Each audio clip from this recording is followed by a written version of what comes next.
आइए आज की एक बड़ी खबर जिसकी शुरुआत हम करने जा रहे हैं इस सेगमेंट से। तो नक्शे से मिट जाता पाकिस्तान।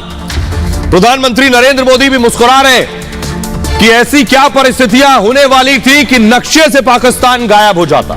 दरअसल पाकिस्तान भारत पर अटैक करने वाला था। पाकिस्तान भारत पर कौन सा हमला करने वाला था? अगली तस्वीर दिखाई जरा।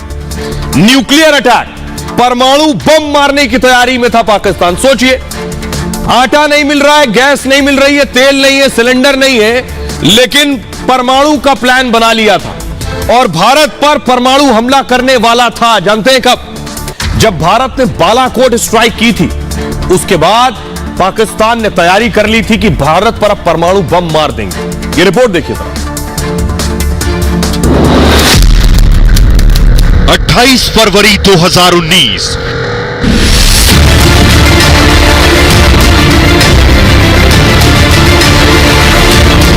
दुश्मन पाकिस्तान भारत पर परमाणु हमले की तैयारी कर रहा था। पाकिस्तान अपने परमाणु बमों को एक्टिव कर रहा था।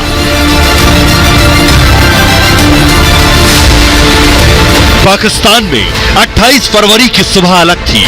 ऊपर से नीचे तक, सरकार से फौज तक हलचल मची हुई थी। भारत को बालाकोट हमले का जवाब देने के लिए पाकिस्तान हिंदुस्तान पर परमाणु बम गिराने पर विचार कर रहा था। पाकिस्तान इस हद तक बौखलाया हुआ था कि भारत पर परमाणु हमला कर वो बालाकोट का बदला लेना चाहता था।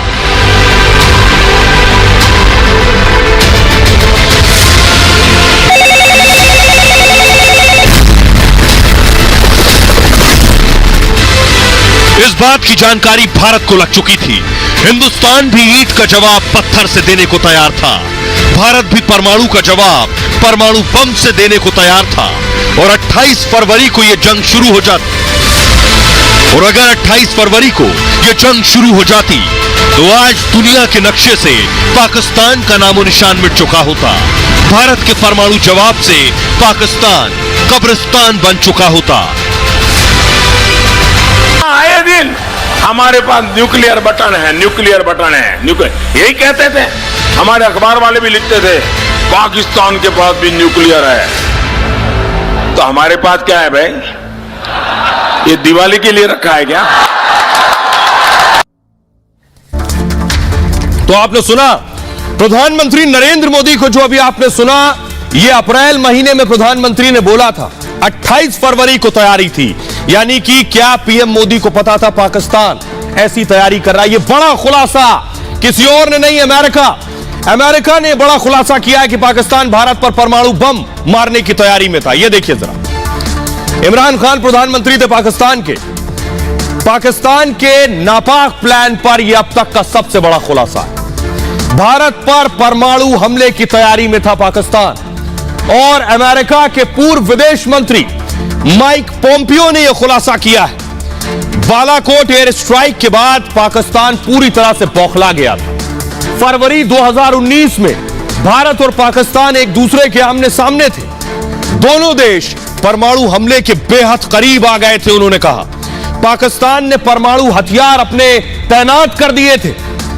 इस तरह से पोम्पियो ने किताब में लिखा है, उस रात को मैं आज तक नहीं भूला हूं, उस रात को मैं कभी नहीं भूलूंगा। सोचिए रात को क्या हुआ था उस दिन। पोम्पियो उस दिन वियतनाम के हनोई में थे। नॉर्थ कोरिया यानी उत्तर कोरिया के परमाणु हथियारों पर चर्चा हो रही थी उस दौरान। तभी सुषमा स्वराज, भारत की विदेश मंत्री, सुषमा स्वराज से पोम्पियो की बात हुई परमाणु हमले को लेकर। सुषमा स्वराज ने बताया कि पाक परमाणु हमले की तैयारी कर रहा है। भारत भी जवाबी कार्रवाई के लिए पूरी तरह से तैयार था उस वक्त। तब मैंने दोनों देशों से, पोम्पियो ने, अमेरिका के विदेश मंत्री ने दोनों देशों से कहा कि मुझे कुछ वक्त दीजिए, सब कुछ ठीक करने में थोड़ा वक्त देने के लिए कहा उन्होंने। पोम्पियो ने तत्कालीन सुरक्षा सलाहकार जॉन बोल्टन से फौरन फोन लगाकर बात की। इसके बाद पोम्पियो की टीम एक्शन में आ गई। दिल्ली से लेकर इस्लामाबाद तक लगातार संपर्क हो रहे थे, फोन कॉल हो रहे थे, घंटियां बज रही थी। पोम्पियो ने लिखा, उस रात जो अमेरिका ने किया कोई और देश नहीं कर सकता था। इसके बाद पोम्पियो ने जनरल बाजवा को फोन किया। उस वक्त पाकिस्तान के आर्मी चीफ कमर जावेद बाजवा को फोन लगाया। भारत में अमेरिकी एम्बेसडर केन जस्टर से उन्होंने संपर्क किया। सोचिए ये सब कुछ रात के वक्त चल रहा था। साथ ही पाकिस्तान में अमेरिकी एम्बेसडर से संपर्क किया उन्होंने, और इसके बाद दोनों देशों के बीच परमाणु हमला टला। किताब लिखी है उन्होंने, never give an inch fighting for the America I love में। ये बातें लिखी है अमेरिका के पूर्व विदेश मंत्री ने। इस खबर वो किताब में दिखाने जा रहा हूं जिसमें इन बातों को लिखा गया है कि भारत और पाकिस्तान के बीच परमाणु हमला होने वाला था। ये है वो किताब जिसे आप देख रहे हैं, माइक पॉम्पियो ने लिखी है, जिसमें लिखा है नेवर गिव एन इंच। आइए अब मैं आपको सुनवाने जा रहा हूं, सुनिए जरा इस बड़े खुलासे के बाद, इस चौंका देने वाले खुलासे के बाद भारत के पत्रकार, भारत के डिफेंस एक्सपर्ट क्या कह रहे हैं, पाकिस्तान के लोग क्या कह रहे हैं, सुनिए। न्यूक्लियर एसेट्स को चला देंगे, इस पे तो बिल्कुल 1% भी किसी को शक नहीं होना चाहिए कि इस किस्म की कोई हरकत पाकिस्तान कर सकता है, क्योंकि पाकिस्तान के न्यूक्लियर एसेट्स सिर्फ पाकिस्तान के नहीं है, पूरी दुनिया की उस पे नजर है। और जिस तरह से अमेरिका हमें डिक्टेट करता है हम वही करते हैं, और ये गलती मुझे नहीं लगता कि पूरी दुनिया में कोई भी कंट्री कर सकती। यूएस को इस बात की खबर लगी भी होगी, तो अगर उन्होंने काम किया भी होगा तो वो पाकिस्तान को रोकने के लिए काम किया होगा, क्योंकि अगर आप देखें उसके बाद ही उनको F-16 की मेंटेनेंस का पैसा मिला। तो ट्रेड ऑफ अमेरिका की फितरत में है, और किसी भी तरह वो दो देशों के बीच में किस तरह का कंफ्यूजन क्रिएट करता है ये भी उसकी फितरत में है। इस तरह के स्टेटमेंट्स देना कि यस वो न्यूक्लियर युद्ध के नजदीक थे, मेरे ख्याल मुझे लगता है कि ये इररिस्पॉन्सिबल स्टेटमेंट होगी, ये एक भड़का देने वाली स्टेटमेंट होगी कि हर डिफरेंस पर हम परमाणु युद्ध को ले आए। सिर्फ ये बताया गया है स्टेटमेंट के थ्रू कि हम भी एटॉमिक पावर है इंडिया की, अगर हम बात करें तो अगर कोई स्टेप वहां से लिया जाता है, इनिशिएट किया जाता है, तो पाकिस्तान मुंह भर के उसका जवाब देगा, और बीइंग एन एटॉमिक पावर हम यही जवाब दे सकते हैं। तो अब बात सिर्फ इसको यहाँ मोड़ना है, अगर आपने कि हमने कह दिया कि अब हम हारते हैं, ये रिपोर्ट हमारे हाथ में है, ये स्विच ऑन करने का बटन है, ऐसा कुछ भी नहीं है। पाकिस्तान हमेशा ही इसी पॉलिसी पे रहा है कि पीसफुल कोएग्जिस्टेंस हो। अगर वहां से कोई वहां से कदम उठाया गया इन फ्यूचर अगर कोई कदम उठाया गया तो जवाब हम भी देंगे, और ये हर एटॉमिक पावर करके इसी तरह की बात करेंगे। तो बात ये है, और बात ये भी है कि इंडिया को शायद प्रॉब्लम है इस चीज से, प्रॉब्लम है क्या आप प्रोवोक करने की। आइए अब मैं आपको बताता हूं कि आखिर हुआ क्या, क्यों पाकिस्तान ने यह तैयारी की थी। यह आपको बताने जा रहा हूं कि पाकिस्तान के जहन में क्या था, क्यों भारत पर परमाणु अटैक करने की तैयारी में था। वजह थी पुलवामा। भारत ने क्या किया, ये जो पुलवामा में भारत के 40 जवान शहीद हुए, भारत में गुस्सा था, भारत के लोग पाकिस्तान से बदला चाहते थे। अगली तस्वीर दिखाइए। तो पुलवामा का बदला लिया गया हमले के जरिए, बालाकोट एयर स्ट्राइक के जरिए। आप देख रहे हैं बालाकोट पर भारत ने एयर स्ट्राइक किए, वो तस्वीरें मैं दिखा रहा हूं। बालाकोट में इस ऑपरेशन को कैसे अंजाम दिया गया उसे देखेंगे तो आपको अंदाजा होगा कि आखिर पाकिस्तान क्यों बौखलाया हुआ था। उसके बाद बालाकोट एयर स्ट्राइक को जो अंजाम दिया गया, प्रधानमंत्री नरेंद्र मोदी की नजर थी। भारत ने पुलवामा हमले का दरअसल बदला लिया था और 26 फरवरी 2019 को बालाकोट में एयर स्ट्राइक की। LOC पार करने पर पाकिस्तान के इलाके में हमला किया गया था। रात के अंधेरे में मिराज 2000 विमान पाकिस्तान की सीमा में घुसा। रात के करीब 3 बजे पाकिस्तान सीमा में दाखिल हुआ और पाकिस्तान के खैबर पख्तूनख्वा के बालाकोट में सर्जिकल स्ट्राइक की भारतीय विमान ने। जैश ए मोहम्मद के ट्रेनिंग कैंप को उड़ा दिया। वहां जाकर जैश के बड़े कमांडर जिहादियों को मार गिराया। आतंकी ठिकाने पर करीब 1000 किलो बम भारत ने गिराया था। यह था पुलवामा का बदला। इस हमले में 300 आतंकी मारे गए थे और पाकिस्तान को भारत की कार्रवाई की भनक तक निकली। उस वक्त भारतीय जवान सर्जिकल स्ट्राइक के बाद वापस लौट आए और प्रधानमंत्री मोदी ने NSA डोभाल को इस प्लान की जिम्मेदारी दी थी। डोभाल और तत्कालीन वायुसेना प्रमुख ने इस प्लान को तैयार किया था। पुलवामा हमले के बाद एजेंसियों ने इनपुट निकालना शुरू किया था और रॉ आईबी ने जैश के ठिकानों की पुख्ता जगह निकालनी शुरू कर दी थी कि कहां पर जैश के ठिकाने। इस हमले में वायुसेना का सबसे अहम रोल था। थल सेना को भी अलर्ट पर रखा गया था। उस दौरान एलओसी के पास वाले इलाके में जवान पूरी तरह से सतर्क थे। पुलवामा में हमले के 12 दिन के अंदर भारत ने बदला लिया और पाक ने पूरे एयर स्पेस को नो फ्लाई जोन में घोषित कर दिया। कई महीनों तक हमले वाली जगह पर किसी को पाकिस्तान ने जाने तक नहीं दिया, क्योंकि सच ना निकल आए कि पाकिस्तान को मुंह की खानी पड़ी है। अब इसके बाद क्या हुआ? पाकिस्तान बौखला गया और अपने 2 F-16 में दिखाऊंगा आपको। पाकिस्तान ने अपने 2 F-16 लड़ाकू विमान भारतीय सीमा में भेजने की हिमाकत की। पाकिस्तान ने F-16 भेजे और उसके बाद भारत ने क्या किया, अगली तस्वीर दिखाइए। भारत ने अपने MiG-21, भारत ने उसे खदेड़ने के लिए MiG-21 को, जिसको अभिनंदन चला रहे थे और अभिनंदन ने पाकिस्तान के F-16 को गिरा दिया था, उसके भी सबूत, अगली तस्वीर दिखाइए जरा, अगली तस्वीर, उसका सबूत आप देख रहे हैं। F-16 पर जब अटैक किया अभिनंदन ने MiG-21 से, तो उसके बाद ये हिस्सा देख रहे हैं F-16 का पार्ट्स, जो बाकायदा अधिकारियों ने दिखाया कि F-16 को मारा है और जिसका एक हिस्सा भारतीय सीमा में गिरा था। यह उसकी तस्दीक करता है कि भारत ने क्या किया था। अब मैं आपको बताने जा रहा हूं कि अगर सोचिए 28 फरवरी 2019 को अगर इस तरह का हमला होता तो भारत क्या करता, क्या परिस्थिति होती। बालाकोट में एयर स्ट्राइक के बाद पाकिस्तान बुरी तरह से हताश और परेशान था। पाकिस्तान के F-16 को भी भारत के MiG-21 ने मार गिराया था और तब पाकिस्तान ने परमाणु हथियार तैनात कर दिए थे, तो दूसरी तरफ भारत भी पूरी तरह तैयार था। एयर स्ट्राइक के वक्त से ही जवान तैयार थे, मिसाइलें तैयार थीं। भारत ने पाकिस्तान से साफ साफ कह दिया था कि अभिनंदन को तुरंत रिहा करें, नहीं तो अंजाम भुगतने होंगे। वैसे भारत की परमाणु नीति नो फर्स्ट यूज की है परमाणु को, लेकिन मतलब भारत पहले परमाणु हमला नहीं करेगा, यह भारत ने साफ किया। लेकिन पाकिस्तान के परमाणु हमले की स्थिति में भारत पूरी तरह से तैयार था। पूरा पाकिस्तान भारत की मिसाइलों की जद में था। अगर पाकिस्तान ने एक गलती की होती तो एक बटन दबते ही पाकिस्तान दुनिया के नक्शे से अब से 4 साल पहले ही गायब हो गया होता, 28 फरवरी 2019 को। आइए अब मैं आपको बताता हूं कि आखिर कैसे भारत की एक एक मिसाइल पाकिस्तान के साथ परमाणु हमले में नस्तोनाबूद कर देगी उसकी मिसाइल को। देखिए कैसे पाकिस्तान के कौन कौन से शहर भारत की जद में।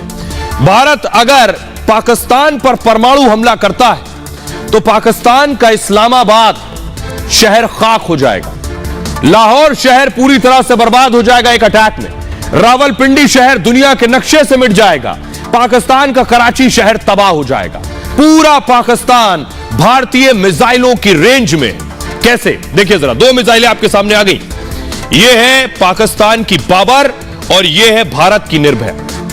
बाबर की खासियत देखिए जरा, बाबर जो है पाकिस्तान की सबसे ताकतवर मिसाइल है और निर्भय मिसाइल हर मौसम में मार करने वाली सब सोनिक क्रूज मिसाइल है ये भारत की। बाबर मिसाइलों के 7 वेरिएंट्स में से एक है, अलग अलग वेरिएंट बनाए पाकिस्तान में, उनमें से एक है बाबर। और जो भारत की निर्भय है 200 से 300 किलो वजनी परमाणु हथियार ले जा सकती है। अगर इन्हें फायर करते, इसकी अधिकतम रेंज देखिए 900 किलोमीटर। भारत की मिसाइल 1500 किलोमीटर की रेंज है, इसे आसमान में ही गिरा देती। ठीक इस तरह देखिए जो आपने देखा। अगली मिसाइल देखिए जरा, अगर पाकिस्तान शाहीन से हमला करता, शाहीन 1 कम दूरी की बैलिस्टिक मिसाइल है, भारत के पास शौर्य मिसाइल है, यह मध्यम दूरी की बैलिस्टिक मिसाइल है। शाहीन जो है, शाहीन 1 की रेंज 750 से 1000 किलोमीटर की है और भारत की जो शौर्य है 700 से 1900 किलोमीटर की रेंज है, इसे भी मार गिराती शाहीन 1 को शौर्य। 1000 किलोग्राम का सिंगल वॉरहेड लगा सकता है ऊपर, ये ऊपर जो वॉरहेड देख रहे हैं 1000 किलोग्राम का, और ये जो आप देख रहे हैं 200 से 1000 किलो वजन के हथियार ले जा सकती है। इसलिए कैसे ये मिसाइल इसको मार गिराएगी, परमाणु हथियार लग सकते हैं या नहीं पाकिस्तान की शाहीन 1 में साफ नहीं है, लेकिन शौर्य परमाणु हथियार ले जा सकती है और ये शाहीन को गिरा सकती है, ये ताकत रखती है। ठीक इस तरह से यह है ताकत। इसी तरह शाहीन 3 से ज्यादा ताकतवर भारत की अग्नि मिसाइल। आइए मैं आपको दिखाता हूं और सुनवाने जा रहा हूं। भारत के लोगों को जब यह पता चला कि पाकिस्तान ने यह गलतफहमी पाल ली थी, कहा जाता है भारत में कुछ भी पालिए, गलतफहमी मत पालिए। पाकिस्तान ने यह गलतफहमी पाल ली थी कि भारत पर परमाणु हमला करेंगे और कुछ नहीं होगा। भारत के लोगों में आज गुस्सा है इस बात को सुनकर। वो क्या कह रहे हैं, सुनिए जरा। आज भारत एक मजबूत राष्ट्र है। पाकिस्तान ऐसी गलती करने की कभी सोचे भी ना, सपने में भी ना सोचे। यदि अगर सोचता है और उसके मन में भी ये बात आती है तो हमें लगता है नरेंद्र मोदी जी के नेतृत्व में जो सशक्त सरकार चल रही है ये पाकिस्तान की बधिया उखेड़ने का काम करेगी। परमाणु का जब ये लोग हमला करते उसके बाद से विश्व के नक्शे से पाकिस्तान गायब हो जाता। ये भारत, आज का भारत बदल चुका है। मोदी जी के नेतृत्व में भारत बहुत ही मजबूत स्थिति में है और अगर इन्होंने ऐसा करने का सोचा भी होता, अगर ऐसे करने की शुरुआत भी कर देते तो निश्चित तौर पर विश्व के नक्शे से पाकिस्तान गायब होता। कि पाकिस्तान हमेशा गीदड़ भपकियां देता रहता है। पाकिस्तान आज तक कुछ कर नहीं पाया। पाकिस्तान इंडिया को टच भी नहीं कर सकता है और टच करने पर भी इंडिया, मोदी जी वो हाल करेंगे कि इनका नामो निशान तक मिटा देंगे। ये पाकिस्तान परमाणु हमला करने वाला था, ये विषय तो बहुत दूर का हो गया। केवल गीदड़ भपकी पाकिस्तान देता रहा है, क्योंकि जिस देश के पास खाने के लिए नहीं है, कमाने के लिए नहीं है, जिसकी अर्थव्यवस्था आज शून्य पर पहुंच चुकी है, जहां पर आटे दाल के लाले पड़े हुए हैं, वो भारत पर परमाणु हमला करने की कल्पना नहीं कर सकता। पाकिस्तान हमेशा धमकियां ही देता रहा आतंकी, लेकिन वो इंडिया के खिलाफ कभी भी कोई ऐसी चीजें नहीं कर पाया है जिससे कि उसको कुछ सफलता प्राप्त हो पाए। मोदी जी ने उनको दिखा चुका है, सर्जिकल स्ट्राइक करके दिखाया है उन्होंने कि इंडिया कितने पावर में और कितना वो कर सकता है। देखिए, पाकिस्तान के लिए भारत पे हमला करना एक सपना बन चुका है और अगर उसने भारत के ऊपर आंख उठा हुई देखा तो उसका हाल वो होगा जो उसने सोचा भी नहीं होगा, क्योंकि माननीय मोदी जी के आने भारत एक ऐसी ताकत बन चुका है जिससे पाकिस्तान तो क्या कोई भारत के ऊपर जल्दी आंख उठाने की सहमति नहीं करेगा। भारत के लोगों को आपने सुन लिया, लेकिन आपको बताऊंगा पाकिस्तान के पास परमाणु हथियार जरूर है। आपने देख लिया भारत के आगे, भारत की जो किलर मिसाइल है उनके आगे पाकिस्तान के परमाणु कहीं नहीं ठहरते। लेकिन पाकिस्तान ने परमाणु बनाया कैसे, इसकी बहुत दिलचस्प कहानी है। यह परमाणु भी चोरी की आइडिया से बना। ये आप देख रहे हैं पाकिस्तान के साइंटिस्ट, इनका नाम है AQ खान, इन्होंने चोरी की थी। सोचिए जरा, अब जैसा मुल्क है वहां चोरी से और चोरी करके ही बनेंगे ना। तो आइए अब आपको बताते हैं कि आखिर कैसे चोरी की थी और कैसे चोरी से बनाया इन्होंने। न्यूक्लियर बनाया चोरी करके। 1971 की हार के बाद पाकिस्तान ने परमाणु बम की कवायद शुरू की कि अब परमाणु बम बनाना है। पाकिस्तान का परमाणु कार्यक्रम 1972 में शुरू हुआ। 1974 में भारत के परमाणु परीक्षण से पाकिस्तान तिलमिला गया। अब्दुल कादिर खान, जिनको आप देख रहे हैं AQ खान, इन्हें परमाणु कार्यक्रम का जनक कहते हैं पाकिस्तान में। और हुआ क्या, दुनिया के बदनाम परमाणु वैज्ञानिकों में मशहूर है AQ खान। नीदरलैंड गए थे, नीदरलैंड में कादिर ने परमाणु तकनीक चोरी कर ली वहां जाकर नीदरलैंड से। एम्स्टरडैम में कादिर को अनुवाद करने का काम मिला था। आइए अनुवाद कीजिए। यहीं से यूरेनियम के लिए सेंट्रीफ्यूज प्लांट चुरा लिया इन्होंने। और हुआ क्या, यूरेनियम प्लांट के सबसे गोपनीय इलाके में 16 दिन उन्होंने बिताए और 16 दिन में इन्होंने दिखा दिया कि यह पाकिस्तानी है। कुछ सालों बाद कादिर पर जासूसी के आरोप लगने शुरू हुए। तब तक कादिर एम्स्टरडैम छोड़कर पाकिस्तान आ चुके थे और पाकिस्तान का काम केवल चुराई तकनीक से नहीं हो सकता था। अब उसके आगे की कहानी, अब भी सेंट्रीफ्यूज बनाने के लिए सामान चाहिए था। तो कादिर ने इसके बाद तकनीक और जरूरी सामान खरीदा, अलग नेटवर्क का इस्तेमाल किया ताकि दुनिया को भनक न लगे कि उन्होंने चोरी और डकैती की है। परमाणु परीक्षण से पहले कई देशों से तकनीक का सौदा किया और पाकिस्तानी सरकार ने भी कादिर को रोकने की कोशिश नहीं की। सरकार और सेना के कुछ लोगों ने कादिर की इसमें मदद भी की। ईरान, नॉर्थ कोरिया, इराक और लीबिया को परमाणु तकनीक बेच दी। सोचिए, यानी चोर भी थे और उसके बाद देश की रहस्य और सीक्रेट्स बेच भी दिए। अमेरिका के दबाव में पाक वैज्ञानिक को गिरफ्तार भी किया गया। टीवी पर परमाणु तकनीक की तस्करी की पूरी जिम्मेदारी AQ खान ने स्वीकार की थी। एक इंटरव्यू में अफसोस जताया और बिना शर्त माफी भी मांगी थी ये थे पाकिस्तान के साइंटिस्ट। अब जरा पाकिस्तान के लोगों को सुनिए, वो भी मानते हैं कि उनकी हालत क्या है। वो भी मानते हैं कि पाव पाव भर के ही परमाणु है, ये सिर्फ दिखाने के लिए। सुनिए जरा। नो डाउट इंडिया ही जीतेगा, क्योंकि पाकिस्तान के पास तो इतने सोर्स नहीं है कि वो जंग कर सके और उसको जीत भी सके। पाकिस्तान तो कुछ भी कह सकता है, कहने को हमने जीती है या ये किया वो किया, ये तो अब पब्लिक भी बताएगी ना। पब्लिक अंधी थोड़ी है, वो देख रही है कि कौन जीत रहा है, कौन क्या कर रहा है और क्या नहीं कर रहा है। इंडिया आप देखते हैं डेवलपिंग कंट्री बनता जा रहा है। यार यहाँ सारे चोर हैं, हम जो मर्जी कर लेना, सारे ही चोर हैं। पाकिस्तान में हम लोग स्पेसिफिकली नहीं कह सकते कि ये इंसान करप्शन कर रहा है, यहाँ हर इंसान करप्शन कर रहा है। यहाँ आप क्या मैं क्या, शायद लोग कहते हैं कि हम नहीं कर रहे, लेकिन किसी न किसी लिहाज से वो लोग कर रहे होते हैं। करप्शन हमारे मुल्क को बहुत ज्यादा की है। करप्शन कर करके हमारा मुल्क जो है एक उस हद तक पहुंचा दिया है जहाँ के खत्म हो चुका है मुल्क। हमें अपने मुल्क को चलाने के लिए दूसरों से पैसे उठाने पड़ रहे हैं, हमें फंड लेने पड़ रहे हैं। जो हमारी जो कंट्री है इस टाइम वो वेंटिलेटर पे है, ठीक है। पाकिस्तान इस टाइम वेंटिलेटर पे लेटा हुआ है, ना वो उठ सकता है ना वो मर सकता है। ये हालत हुई है इस टाइम। एक वो ओवरसीज पाकिस्तानी है जो उधर से मेहनत मजदूरी करके इधर पैसे भेजते हैं, उनकी वजह से ये मुल्क जो लूला लंगड़ा चल रहा है। और एक ये हमारी लीड क्लास है, एक हमारा खून चूसती है, हमारे ऊपर हुक्मरानी करती है और ये सारे पैसे बाहर लेती है। यहाँ पे मेडिसिन के मसले, यहाँ पे रहने के मसले, यहाँ पे खाने के मसले हैं, ठीक है ना। यहाँ पे एजुकेशन के मसले हैं, यहाँ पे मसले खत्म ही नहीं हो रहे। उन मसाइल से हट के जब निकलते हैं तो यहाँ पे ऊपर वाला तबका करप्शन छोड़ देता है। वहाँ जब वो करप्शन करता है तो हम नीचे दब जाते हैं। जी, ये हाल है इनका कि ये परमाणु बम मारेंगे, बिजली नहीं आ रही है, बत्ती गुल है पाकिस्तान की, लेकिन परमाणु बम चलाएंगे। इसका आपको एक डेमो देने जा रहा हूं, देखिए जरा। ये शहबाज शरीफ खड़े मंच पर पहुंच गए, बत्ती चली गई। मंच पर प्रधानमंत्री, सोचिए, देश का खड़ा और लाइट नहीं आ रही। लाइट नहीं आ रही तो क्या कर रहे हैं? लोगों से मंच पर आकर बात कर रहे हैं बिना माइक के। माइक नहीं चल रहा है। फुल स्क्रीन लीजिए जरा, फुल स्क्रीन लीजिए और देखिए क्या कह रहे हैं। When the credits are low and debts are high and you want to smile but you have to cry. When the credits are low and the debts are high. When the credits are low. Mike काम नहीं कर रहे हैं।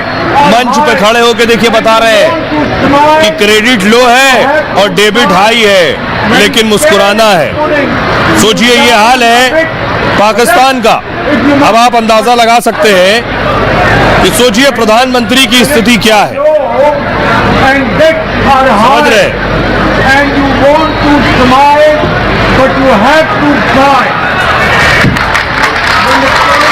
ये आप तस्वीर देख रहे हैं, पाकिस्तान के प्रधानमंत्री को सुन रहे हैं। बत्ती नहीं आ रही है, माइक काम नहीं कर रहा है, बिजली चली गई है। इससे ज्यादा जीता जागता उदाहरण नहीं हो सकता पाकिस्तान की हालत का। सोचिए एक मुल्क का प्रधानमंत्री मंच पर खड़ा होकर बिना माइक के बोल रहा है, चिल्ला चिल्ला के। क्यों? क्योंकि लाइट नहीं आ रही है। कह रहा है क्रेडिट बढ़ गया है, डेबिट खत्म है। क्रेडिट कम है, डेबिट बढ़ गया।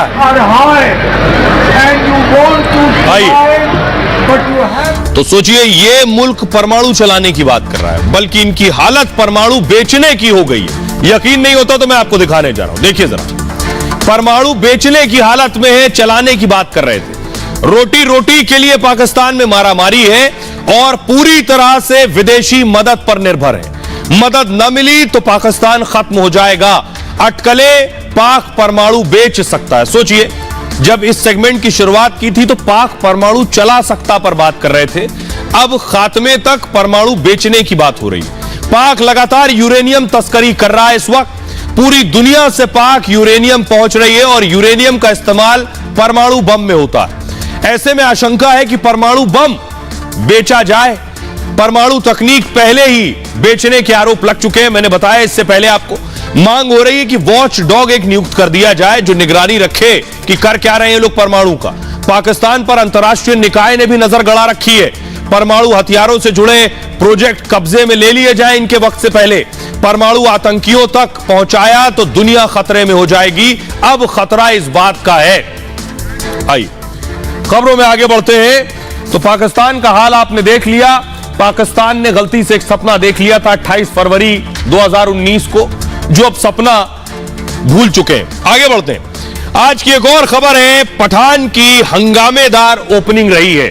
पठान रिलीज हो गई, लेकिन रिलीज कैसे हुई है देखिए सर। ये आप देख रहे हैं, आज प्रदर्शन हो रहा था। इंदौर की तस्वीर मैं आपको दिखा रहा हूं। इंदौर में सड़क पर बैठकर लोग प्रदर्शन कर रहे थे। इस तरह पठान की शुरुआत हुई है। अगली तस्वीर दिखाई था भागलपुर की, आप देख रहे हैं। भागलपुर में, बिहार के भागलपुर में पोस्टर फाड़ दिए गए, लोग सड़कों पर निकले, पठान के खिलाफ नारेबाजी कर रहे थे। आग लगा दी गई पोस्टर में फाड़ने के बाद। अगली तस्वीर दिखाइए। अगली तस्वीर आप देख रहे हैं, साधु संत पठान के पोस्टर लेकर विरोध प्रदर्शन कर रहे थे। यह तस्वीर आपको मैं दिखा रहा हूं। अगली तस्वीर दिखाई जरा।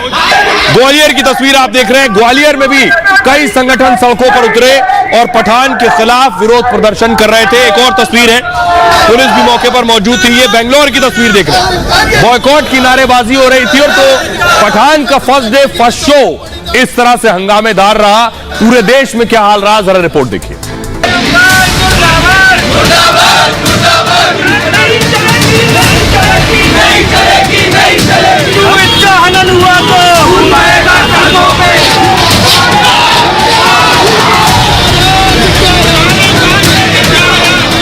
शाहरुख की पठान का फर्स्ट डे फर्स्ट शो बवाल, हंगामा और प्रदर्शन के साथ शुरू हुआ। प्रदर्शनकारियों ने सिनेमा घरों को घेर लिया, कहीं पोस्टर जलाए तो कहीं सिनेमा हॉल खाली कराए। सबसे ज्यादा विरोध प्रदर्शन मध्य प्रदेश के इंदौर में देखने को मिला, जहां पर प्रदर्शनकारियों ने सिनेमा घरों को घेर लिया। हालात इतने बिगड़े कि फिल्म के शो को रद्द करना पड़ा। इंदौर के साथ ही भोपाल और ग्वालियर में भी पठान के विरोधी सड़क पर उतर आए। भोपाल में जहां प्रदर्शनकारियों ने सिनेमा से पोस्टर उतार दिया, तो वहीं ग्वालियर में पठान के विरोध में सड़क जाम कर दी गई। मध्य प्रदेश के मंदसौर में भी कुछ ऐसा ही नजारा देखने को मिला। हालात इतने खराब हो गए कि रिलीजिंग के साथ ही शुरुआती शोज रद्द करने पड़े। उत्तर प्रदेश के भी कई शहरों में पठान का विरोध प्रदर्शन देखने को मिला। आगरा में शाहरुख की पठान के खिलाफ जोरदार विरोध जताया गया। मॉल के बाहर हिंदू संगठनों ने नारेबाजी की। कुछ ऐसी ही तस्वीरें सीतापुर से भी आई, जहां प्रदर्शनकारियों ने हॉल मालिकों को सीधी धमकी दी। आगरा, सीतापुर के साथ ही कई और शहरों में भी विरोध जताया गया। झांसी में हिंदू संगठनों ने फिल्म को रोकने की मांग की। यूपी ही नहीं, बिहार में भी जोरदार प्रदर्शन हुआ। पटना में फिल्म के विरोध में साधुओं ने मोर्चा संभाला और पठान फिल्म को लेकर मुर्दाबाद के नारे लगाए। साथ ही फिल्म के पोस्टर हवन में जला दिए। विरोध का कुछ ऐसा ही नजारा भागलपुर में भी नजर आया, जहां पर सड़क पर प्रदर्शनकारियों ने पठान का पोस्टर फाड़ दिया और जोरदार नारेबाजी की। हिंदी भाषी राज्यों के साथ ही प्रदर्शन की आग दक्षिण तक जलती नजर आई। कर्नाटक के बेंगलुरु में विश्व हिंदू परिषद के कार्यकर्ताओं ने जोरदार प्रदर्शन किया और इस दौरान भारत माता की जय के नारे लगाए। और आइए अब आपको बताते हैं कि शहर में जब फिल्म लगी तो प्रदर्शन हुआ, उसका असर शोज पर क्या हुआ। क्या कई जगह शोज कैंसिल किए गए, कुछ इस तरह से विरोध प्रदर्शन हो रहा था। उत्तर प्रदेश, बिहार से लेकर कर्नाटक तक बवाल मचा हुआ था। मध्य प्रदेश में हिंदू संगठनों का जोरदार हंगामा देखने को मिला। आपको बताऊं, इंदौर में 40 सिनेमा घरों में शो रद्द करने पड़े। सुबह 9 बजे के शो को रद्द कर दिया गया। सुबह मुरैना में भी विरोध के चलते पठान का शो रद्द हो गया। गोल्ड सिनेमा में 12 बजे का शो रोक दिया गया। ग्वालियर में प्रदर्शनकारियों ने सड़क जाम कर दी और कर्नाटक के कलबुर्गी में प्रदर्शनकारियों ने पथराव किया। शेट्टी सिनेमा के बाहर जमकर पत्थरबाजी की गई। ये पूरे दिन हाल रहा आज पठान की रिलीज के बाद। आइए अब आपको सुनवाते हैं, सुनिए जरा, जो लोग विरोध प्रदर्शन कर रहे थे उनका क्या कहना है। हमारी संस्कृति, हमारे भगवे का हमेशा मजाक उड़ाया जाता है। फिर सेंसर बोर्ड होता है, प्रदर्शन देखता है, कुछ सीन हटा देता है, फिर वो फिल्म लग जाती, लाखों करोड़ों कमा के, 400-300 करोड़ कमा के शाहरुख विदेश भाग जाएगा, इस्लामिक कंट्री में बैठ जाएगा। उसको हमारी भावनाओं की कोई कदर नहीं है। दीपिका पादुक जिस तरीके से भगवा रंग पहनकर इस फिल्म को दर्शाई है, आज हम लोगों ने सनातन धर्म को जितने लोग मानते हैं, सद्बुद्धि के लिए हम लोगों ने हवन किया है और शाहरुख खान का फिल्म पठान का हम लोगों ने विरोध किया है। जो भगवा पहन के जो अश्लीलता दिखाई गई है, उसमें उपलक्ष्य में हमारा विरोध है कि ये जो मूवी किसी भी थिएटर में नहीं चलेगी। दिन भर के शो भी हाल फिलहाल कैंसिल किए हैं और जो सीन के लिए आपत्ति जताई गई थी वो ऑलरेडी सेंसर बोर्ड ने हटा दिए हैं, बट स्टिल विरोध था तो हम लोगों ने उस हिसाब से विरोध को देखते हुए दिन भर के सारे शो कैंसिल किए। देखिए, इसके पहले भी कई पिक्चर ऐसी बन चुकी है जिसमें विवादित सीन थे और उसके बाद उन्होंने वो सीन हटा दिए। ये गलती बार बार कर रहे हैं और जानबूझकर कर रहे हैं, षड्यंत्र पूर्वक तरीके से कर रहे हैं। अगर आज हमने इनको हर बार की तरह आज भी लगने दी तो अगली नई पिक्चर बनाएंगे, उसमें फिर विवादित कोई ना कोई हिंदू मान बिंदुओं का अपमान करेंगे। और इस विरोध प्रदर्शन के बीच आपको बताऊं, एक झटके वाली खबर यह आई कि फिल्म लीक होने की खबर आई, यानी रिलीज के साथ फिल्म लीक हो गई, इस तरह की खबरें मिली।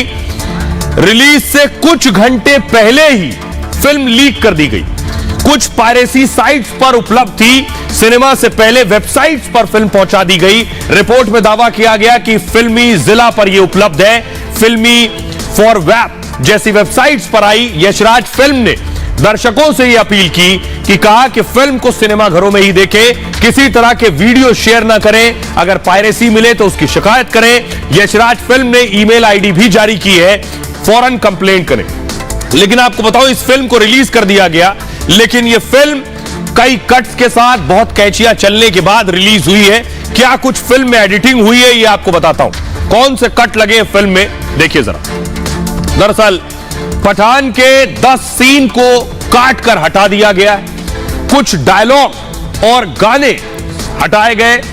रॉ शब्द जहां था, रॉ की जगह हमरे किया गया। उसके बाद जहां लंगड़े लूले था, उसकी जगह टूटे फूटे किया गया। 13 जगहों से पीएम, पीएमओ, राष्ट्रपति शब्दों को हटाया गया। अशोक चक्र को वीर पुरस्कार किया गया। पूर्व केजीबी को पूर्व एसबीयू बनाया गया और श्रीमती भारत माता पहले था, उसे हमारी भारत माता किया गया। इन शब्दों में बदलाव किए गए। स्कॉच शब्द था जिसे ड्रिंक में तब्दील किया गया। ब्लैक प्रिजन, रूस को ब्लैक प्रिजन किया गया। दीपिका के शॉट्स को साइड पोस्ट किया गया, कुछ ऐसे शॉट्स थे। एक गाने से कुछ आपत्तिजनक सीन को भी हटाया गया। बेशरम रंग गाने में भी कुछ बदलाव किए गए। सीबीएफसी ने यानी सेंसर बोर्ड ने 2 जनवरी को सेंसर सर्टिफिकेट दिया था और सीबीएफसी मतलब central board of film certification होता है, जिसे आप सेंसर बोर्ड के नाम से जानते हैं। फिल्म पठान को यूए सर्टिफिकेट दिया गया है और यूए का मतलब है 7 साल से ऊपर के लोग इस मूवी को देख सकते हैं। लगभग 2 घंटे 26 मिनट की फिल्म है। तो फिल्म आज हंगामेदार और बवाल तरीके से पहला दिन रहा फिल्म का। खबरों में आगे बढ़ते हैं। आज की एक और बड़ी खबर है, बेगुनाह है बागेश्वर महाराज। ये हम नहीं कह रहे, ये क्लीन चिट उन्हें मिली है। तस्वीर में आपको दिखा रहा हूं, ये जो बागेश्वर बाबा कर रहे थे, वीरेंद्र शास्त्री ये जो कर रहे थे, भूत उतार रहे थे, आप चैनल पर देख रहे थे। लोग कह रहे थे ये अंधविश्वास है, ये जादू टोना कर रहे हैं बागेश्वर बाबा। अगली तस्वीर दिखाइए जरा। नागपुर पुलिस ने उन्हें क्लीन चिट दी है। दरअसल उनके खिलाफ शिकायत की गई थी। अगली तस्वीर दिखाई। शिकायत की थी श्याम मानव ने, तो पुलिस ने माना है कि बागेश्वर बाबा जो कर रहे हैं वो जादू टोना नहीं। रिपोर्ट देखिए जरा। बहस बाग में खुलेगा, ये ठीक होगा, आशीर्वाद है। बागेश्वर महाराज नहीं फैलाते हैं अंधविश्वास। हाँ, घर पर उपद्रव मचा रहता, शांति होगी, पति शराब छोड़ देंगे, आशीर्वाद। दरबार की पुलिस का बागेश्वर महाराज के जादू टोना करने के आरोपों से भी साफ साफ इनकार। और सिर में मारो, अब सिर में बराबर मारो, अच्छे से भगो। एक तरफ सीताराम सीताराम सीताराम। ओम ऐंग्री क्लीम राम राम राम राम राम राम राम राम राम राम राम राम राम राम राम राम राम। नागपुर पुलिस ने उनके खिलाफ तमाम आरोपों को सिरे से नकार दिया और उन्हें पाक साफ बताया है। किसी भी प्रकार का अंधश्रद्धा को फैलाया जा रहा है या अंधश्रद्धा निर्मूलन कायदा 2013 या ड्रग एंड कॉस्मेटिक्स एक्ट के तहत गुनाह होता है नहीं है, ऐसे निष्कर्ष पे हम पहुंचे हैं। दरअसल बागेश्वर महाराज पर अंधविश्वास फैलाने और जादू टोने के आरोपों के बाद दुनिया भर की नजर इस ओर लगी थी कि आखिर सच क्या है, आरोपों में कितना दम है और पुलिस आगे क्या कार्रवाई करती है। आरोपों के बाद सबकी नजर नागपुर पुलिस पर टिकी थी, लेकिन आज लोगों के इंतजार की घड़ियां खत्म हुई और पुलिस ने सभी आरोपों को नकार दिया। तो बागेश्वर महाराज के लिए बड़ी जीत है और इस जीत के बाद उन्होंने क्या कहा ये आपको सुनवाएंगे, लेकिन पहले जरा देखिए कि कैसे उन्हें क्लीन चिट मिली, उन पर इल्जामात क्या थे। जो शिकायत की गई थी कि जादू टोना का केस उन पर चलना चाहिए, इन एफआईआर में उन पर एफआईआर दर्ज होनी चाहिए इन धाराओं में। तो ये श्याम मानव जिन्होंने शिकायत की थी, श्याम मानव ने पुलिस में शिकायत की थी। अंधश्रद्धा निर्मूलन समिति से जुड़े हैं श्याम मानव। पिछले दिनों बहुत हंगामा और चर्चा में थे श्याम मानव। कहा था इन्होंने कि अंधविश्वास फैलाते हैं धीरेन्द्र शास्त्री, भक्तों पर जादू टोना करते हैं धीरेन्द्र शास्त्री। इन्होंने बाकायदा लिखित कंप्लेंट दी थी पुलिस को। दिव्य दरबार की आड़ में सब कुछ कर रहे हैं धीरेन्द्र शास्त्री, कहते हैं दिव्य साधना है उनके पास, शक्ति है। प्रेत दरबार लगाकर अंधविश्वास फैलाते हैं, यह भी शिकायती पत्र में था। इससे महाराष्ट्र के 2 कानूनों का उल्लंघन होता है। पहला 2013 में बना है जादू टोना कानून और दूसरा 1954 का ड्रग्स एंड रेमेडीज एक्ट है, इसलिए उनके खिलाफ कानूनी कार्रवाई की जाए। श्याम मानव ने धीरेन्द्र शास्त्री को चैलेंज भी किया था। चैलेंज यह था कि वाकई चमत्कार करते हैं तो आइए हमारे सामने दिखाइए और सही हुआ तो 30 लाख रुपए दूंगा। इन आरोपों के बाद पुलिस ने पूरे मामले की जांच की और उन्हें सभी आरोपों से मुक्त किया और बेगुनाह बताया। पुलिस ने धोखाधड़ी के आरोपों को भी खारिज कर दिया है। अब जरा सुनिए पहली बार धीरेन्द्र शास्त्री बाबा बागेश्वर क्या कुछ कह रहे हैं जब उन्हें क्लीन चिट मिली उसके बाद। धीरेन्द्र महाराज जी का जो नागपुर में वास्तव्य 5 जनवरी से 11 जनवरी के दरमियान था और विशेष करके जो 7 और 8 जनवरी को जो दिव्य दरबार हुआ था उसके पूरे वीडियोस की बारीक तरीके से अवलोकन पहनी पुलिस के द्वारा की गई है। इसमें बेसिकली किसी भी प्रकार का अंधश्रद्धा को फैलाया जा रहा है या अंधश्रद्धा निर्मूलन कायदा 2013 या ड्रग एंड कॉस्मेटिक्स एक्ट के तहत गुनाह होता है नहीं है, ऐसे निष्कर्ष पे हम पहुंचे हैं और इस प्रकार की उनको सूचना आज दी जा रही है। ये तो हम कब से चिल्ला रहे हैं, हनुमान चालीसा का प्रचार करना, बागेश्वर धाम का प्रचार करना या सनातन का प्रचार करना, ऋषि परंपरा की दिव्य शक्तियों के बारे में लोगों को बताना अगर अंधविश्वास है तो पूरे भारत के व्यक्ति हनुमान भक्तों को जेल जाना चाहिए था। तो हमें कानून पर भरोसा, संविधान पर भरोसा था और उसी के कारण आज सत्य की जीत हुई और महाराष्ट्र के पुलिस कमिश्नर महोदय ने आज जो है क्लीन चिट दे दी कि किसी भी प्रकार की एफआईआर नहीं बनी। तो धीरेन्द्र शास्त्री, पंडित धीरेन्द्र शास्त्री आज मीडिया के सामने आए। उन्होंने हिंदू राष्ट्र भारत को बनाने की बात की थी, आज उस पर भी उन्होंने सफाई दी और कहा कि हिंदू राष्ट्र से उनका मायने क्या था, वो क्या कहना चाहते थे। बागेश्वर महाराज का फिर बड़ा बयान आया है, कहा है हिंदू राष्ट्र मतलब राम राज्य, हिंदुस्तान में आने वाला है राम राज्य। उन्होंने कहा इसलिए कहता हूं भारत बनेगा हिंदू राष्ट्र। हिंदू राष्ट्र से कहने का मतलब राम राज्य से था। रामचरितमानस देश का राष्ट्रीय ग्रंथ बनेगा, उन्होंने कहा, क्योंकि रामचरितमानस समाज को जोड़ता है। और दरअसल उन्होंने अपने बयान पर अब सफाई दी जिसमें उन्होंने हिंदू राष्ट्र को बनाने की बात कही थी और कहा था कि यह सफाई है उनकी कि हिंदू राष्ट्र का मतलब क्या है। आइए अब आपको सुनवाता हूं उनका बयान। हिंदू राष्ट्र का मतलब राम राज्य, हिंदू राष्ट्र का मतलब सब प्रजा सुखी, हिंदू राष्ट्र का मतलब सामाजिक समरसता, हिंदू राष्ट्र का मतलब सर्वधर्म समन्वय, हिंदू राष्ट्र का मतलब प्रत्येक को जीवन जीने का मौलिक अधिकार। अगर ये गलत है तो हमें लगता है कि हमसे ज्यादा बेहतर गलत कोई नहीं हुआ है। न कल ईश्वर थे न आज ईश्वर है, और सब जगह से प्रमाण पत्र मिलने के बाद भी हम ये नहीं कहते कि हमारे पास कुछ है, पर कुछ ना कुछ है, वो बागेश्वर महाराज जी की कृपा है।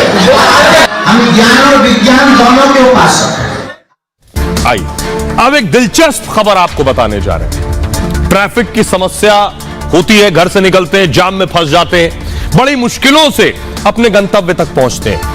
लेकिन शुरुआत कर रहा हूं भारतीय सेना, उड़ती बाइक आने वाली। जिस तरह से आप देख रहे हैं कि भारतीय सेना को इन ऐसी जगह जो विषम हालात हैं, जहां वहां चलना पड़ता है, जाना पड़ता है, इन परिस्थितियों में, अगली तस्वीर दिखाई जरा, ऐसी स्थितियों में चलना पड़ता है।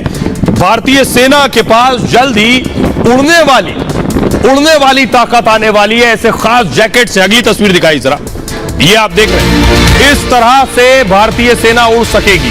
तैयारी ये है, खास इसका ऑर्डर दिया गया है। देखिए जरा, जैसे ये उड़ रहा है, इस तरह के जैकेट्स पहन के भारतीय सेना भी उड़ेगी।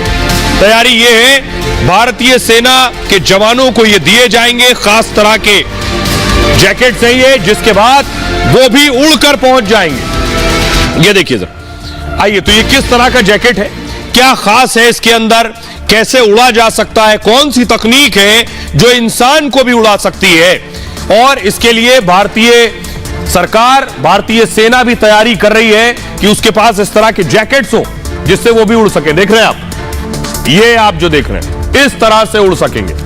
ये देखिए जरा, भारत बनाएगा उड़ने वाली फौज, और आयरन मैन की तरह ऐसे सैनिक उड़ सकेंगे जैसे ये आयरन मैन को आपने उड़ते देखा होगा। भारत की फ्यूचर आर्मी की तैयारी है, इस तरह की होगी फ्यूचर आर्मी।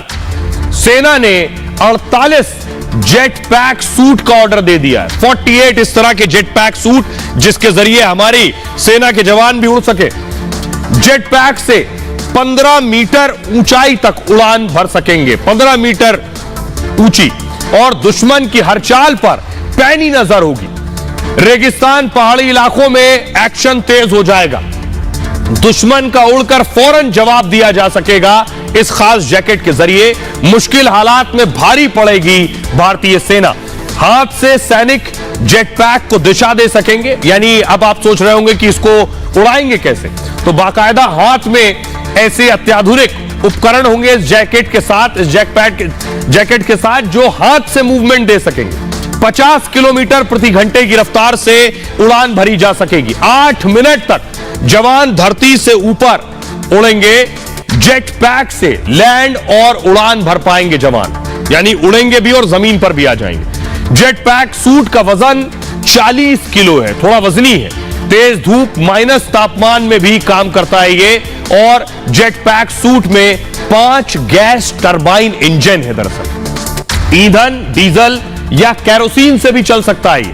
80 किलो तक वजन उठा सकेंगे सैनिक। इसके साथ ये है इसकी खासियत, और खुद इस बात का जिक्र रक्षा मंत्री राजनाथ सिंह ने भी किया था कि सेना को कैसे अत्याधुनिक बनाना है। सुनिए जरा। आज का समय टेक्नोलॉजी इंटेंसिव हो गया है, और जो योद्धा हैं वे एक तरह से टेक्नोलॉजी और ह्यूमन का कॉम्बिनेशन हो गए। आज दुनिया में ड्रोन के प्रयोग किए जा रहे हैं, अंडर वाटर ड्रोन प्रयोग में लाए जा रहे हैं, आर्टिफिशियल इंटेलिजेंस से संचालित वेपन्स प्रयोग में लाए जा रहे हैं, जिनमें मानव के सामने आने की आवश्यकता ही नहीं पड़ती है। तो सेना के लिए हो गई, और जल्द ही हवा में उड़ने वाली बाइक आने वाली। जो ट्रैफिक से परेशानी का मैं जिक्र कर रहा था कि कहीं कहीं फंस जाते हैं, ये देख रहे हैं आप, हवा में उड़ने वाली बाइक है। ये आसमान में उड़ रही है, यानी जमीन से ऊपर उड़ रही है। जरा इसे फुल स्क्रीन लीजिए, तस्वीरें दिखाइए। ये जो आप देख रहे हैं, इसकी पूरी डिटेल आपको दूंगा, लेकिन सोचिए ये बाइक आपके पास आ जाएगी तो कितनी आसानी होगी। बीच रास्ते में कहीं फंसेंगे नहीं, रेड लाइट में फंसना नहीं होगा, ट्रैफिक जाम की समस्या से छुटकारा मिलेगा। एक बार में उड़ान भरकर आप कहीं भी जा सकते हैं, तो बहुत से लोगों की समस्या का समाधान होगा। लेकिन अब आप सोच रहे होंगे ये आएगी कब, कितने की होगी, कितनी महंगी होगी, और इसे खरीदा जा सकेगा या नहीं। ये जो आप देख रहे हैं, आइए इसकी एक और तस्वीर दिखाता हूं। ये देखिए जरा, ये अमेरिका की मैंने आपको दिखाई, ये दुबई की आपको दिखा रहा हूं। दुबई की फ्लाइंग बाइक आप देख रहे हैं, ये देखिए जरा, ये दुबई की फ्लाइंग बाइक है, इस तरह से उड़ रही है ये। अभी थोड़ा कंट्रोल बराबर नहीं लग रहा है इसका। ये दुबई की फ्लाइंग बाइक आप देख रहे हैं। अगली तस्वीर दिखाई जरा, ये बाकायदा खुद आनंद महिंद्रा ने इसको ट्वीट किया। आइए अब आपको बताता हूं फ्लाइंग बाइक की जो सवारी है वो कैसी होगी और कैसे इसमें उड़ान भरी जा सकेगी, क्या खासियत होगी इसमें, क्या कीमत होगी इस उड़ने वाली बाइक की। देखिए जरा, ये आप देख रहे हैं, ये है उड़ने वाली बाइक। जल्द ही भारत में भी चलेगी ये उड़ने वाली बाइक। और फ्लाइंग, भविष्य में फ्लाइंग बाइक में पुलिस वाले भी नजर आ सकते हैं, उस जैकेट के साथ आर्मी और इस बाइक के साथ पुलिस वाले उड़कर ही पहुंच जाएंगे। जिसने ट्रैफिक सिग्नल तोड़ा, कानून और ट्रैफिक कंट्रोल करना आसान हो जाएगा। फ्लाइंग बाइक से जाम के जाल से भी मुक्ति मिलेगी। और हाल में अमेरिकी ऑटो शो में फ्लाइंग बाइक लॉन्च कर दी गई। जापानी कंपनी एयरविंस ने फ्लाइंग बाइक लॉन्च की है और दुनिया की पहली फ्लाइंग बाइक का नाम है होवर बाइक। और होवर बाइक की रफ्तार 100 किलोमीटर प्रति घंटे की है, मैक्सिमम स्पीड। और यह बाइक हवा में 40 मिनट तक उड़ सकती है। फ्लाइंग बाइक का वजन करीब 300 किलो का है। जापान, अमेरिका में इसकी बुकिंग शुरू हो चुकी है। फ्लाइंग बाइक मिनी हवाई जहाज जैसी दिखाई देती है। सरकार इसे एयरक्राफ्ट की कैटेगरी में नहीं रखती है और इसे चलाने के लिए पायलट लाइसेंस की भी जरूरत नहीं है। फ्लाइंग बाइक चलाने के लिए बस ट्रेनिंग जरूरी है कि इसे किस तरह से चलाना है। फ्लाइंग बाइक में एक ही सीट है, यानी एक ही आदमी इसे चला सकता है। फ्लाइंग बाइक की कीमत थोड़ी ज्यादा है, 6.5 करोड़ की है ये फ्लाइंग बाइक। उड़ने वाली बाइक पर आनंद महिंद्रा फिदा हुए। फ्लाइंग बाइक टेक्नोलॉजी के कायल हुए महिंद्रा, उन्होंने इसे ट्वीट किया है। आइए खबरों में आगे बढ़ते हैं। और अब पाकिस्तान से खबर यह मिल रही है कि इमरान खान की कभी भी गिरफ्तारी हो सकती है। जी हां, क्योंकि इमरान के एक मंत्री की गिरफ्तारी हुई है। ये देखिए, ये मंत्री को हथकड़ी लग गई है और इमरान की कभी भी गिरफ्तारी हो सकती है। जरा तस्वीर दिखाइए। इमरान खान परेशान है, कब हथकड़ी लग जाए, कब जेल में कटे रहते हैं, इसलिए इमरान खान को नींद नहीं आ रही है। अगली तस्वीर दिखाइए जरा, ये आप देख रहे हैं उनके मंत्री गिरफ्तार हुए हैं। फवाद चौधरी को आप देख रहे हैं, उनकी तस्वीरें आई हैं। गिरफ्तारी के बाद की तस्वीरें हैं। फवाद चौधरी की पुलिस ने गिरफ्तार किया, पाकिस्तान की पुलिस ने। इमरान के मंत्री की गिरफ्तारी हुई है। अगली तस्वीर दिखाई जरा, ये आप देख रहे हैं, गिरफ्तारी में खुशी जता रहे हैं, हथकड़ी लगी हुई है, दोनों हाथों में हथकड़ी लगाई है पाकिस्तानी पुलिस ने। ये इमरान खान के मंत्री, इमरान खान सरकार में मंत्री रहे फवाद चौधरी। और अकेले ये नहीं, इनके भाई को भी गिरफ्तार किया गया और इनका कहना अगली गिरफ्तारी इमरान की होगी। ये आप देख रहे हैं, ये आप देख रहे हैं पीटीआई के जो सपोर्टर है, पुलिस भी लीजिए जरा, उन्होंने पुलिस ये देखिए फवाद चौधरी के भाई को जब गिरफ्तार किया है तो ले जाने की तस्वीर आप देख रहे हैं। यानी दोनों भाइयों की गिरफ्तारी हुई है। फवाद चौधरी का कहना अगली गिरफ्तारी इमरान की होगी। भाई की गिरफ्तारी के बाद पाकिस्तान तहरीक-ए-इंसाफ के जो समर्थक थे, इमरान की पार्टी के समर्थक थे, वो उनका बीच बचाव करने के लिए पहुंचे। लेकिन आखिर गिरफ्तारी हुई क्यों? शहबाज शरीफ वहां की आवाम को आटा, रोटी, दाल तो दे नहीं पा रही है, बिजली दे नहीं पा रही, लेकिन इमरान खान को क्यों गिरफ्तार कर रहे हैं? कंगाल पाकिस्तान में सियासी ड्रामा चल रहा है दरअसल, और इमरान खान की गिरफ्तारी हो सकती है, कहा यह जा रहा। पाकिस्तान में फिर बड़ा बवाल हो सकता है। पूरे पाकिस्तान में हिंसा की आग भी फैल सकती है। कर्ज तले दबा पाकिस्तान दरअसल बर्बाद हो सकता है। इमरान की पार्टी के नेता फवाद चौधरी गिरफ्तार हो गए। इमरान सरकार में मंत्री रह चुके फवाद, और फवाद चौधरी को लाहौर से गिरफ्तार किया गया है। फवाद पर चुनाव आयोग को धमकी देने का आरोप है। फवाद ने चुनाव आयोग को दरअसल मुंशी कह दिया था। सोचिए, चुनाव आयोग को मुंशी कह दिया था तो वहां गिरफ्तारी हो गई। शहबाज सरकार पर भी निशाना साधा था, कहा था हिम्मत है तो इमरान को गिरफ्तार करो। पूरे पाकिस्तान में प्रदर्शन की धमकी दी थी फवाद चौधरी ने। फवाद के बाद इमरान पर भी अब कार्रवाई हो सकती है। इमरान के घर के बाहर समर्थकों ने हंगामा किया है। शहबाज सरकार के खिलाफ पीटीआई, पाकिस्तान तहरीक-ए-इंसाफ ने प्रदर्शन किया है। इमरान समर्थक देश में मार्शल लॉ बता रहे हैं। पाकिस्तान में मध्यावधि चुनाव की मांग कर रहे हैं इमरान समर्थक कि चुनाव करवाइए। अगस्त में पाकिस्तान में चुनाव होने हैं। पाकिस्तान में जो हालात हैं उससे आप अंदाजा लगा सकते हैं कि अब डर शहबाज शरीफ को यह लग रहा है कि चुनाव जीतेंगे कैसे जो पाकिस्तान में हालात हैं। इमरान खान को सुनिए, वो बता रहे हैं पाकिस्तान कितनी खतरनाक स्थिति में।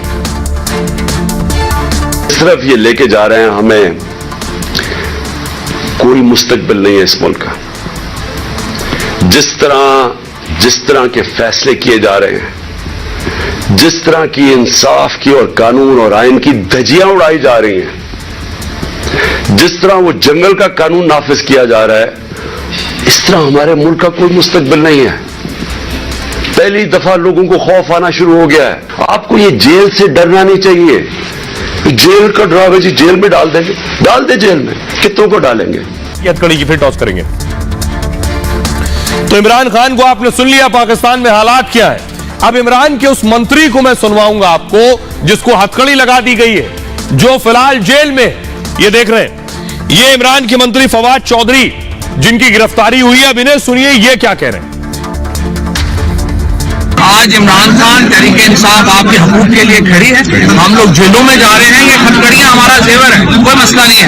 हम इनके साथ हम इंशाअल्लाह ताला आजमाइशों में पूरा उतरेंगे, लेकिन ये अवाम का फर्ज है कि वो निकले और इस निजाम को बदलने के लिए अपना हिस्सा डालें इंशाअल्लाह।